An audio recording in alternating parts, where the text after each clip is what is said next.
Hi everyone, happy Apostles' Feast. Today we're going to be talking about how Christ loves sinners the same way he loves the righteous.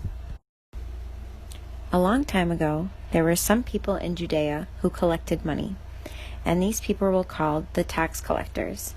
One of these people were called Levi, and that man was sitting at the tax office.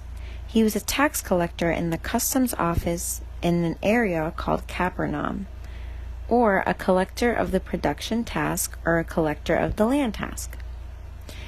Jesus left that place, and as he was walking along, he saw a tax collector named Matthew sitting in his tax office.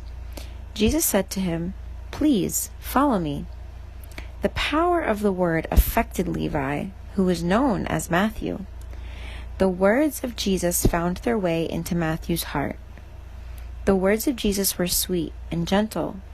He left the money and everything, and he followed Jesus, saying, "O Lord, take me by your hand."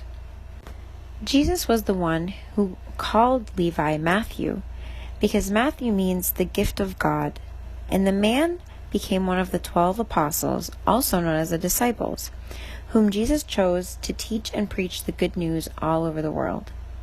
Matthew wrote the first gospel in the Bible.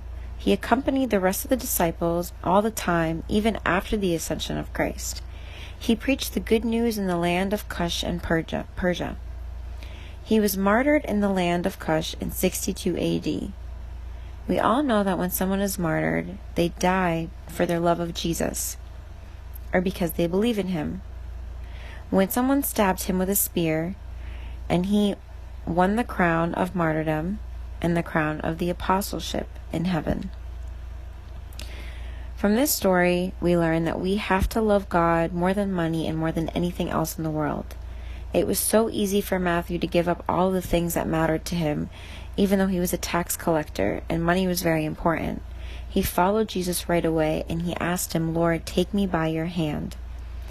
In the same way, we learn that no matter how bad someone is, Jesus never judges them. Back then, tax collectors would tax people extra money, and that wasn't right. It was like stealing. But even then, Jesus knew that Matthew was a tax collector, and he still asked him to follow him. And the Lord forgave, and he became one of the disciples.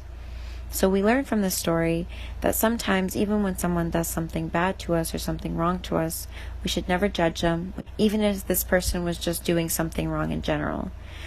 The Lord Jesus always loved everyone and every sinner. We have to learn to do the same exact thing and to also love one another always.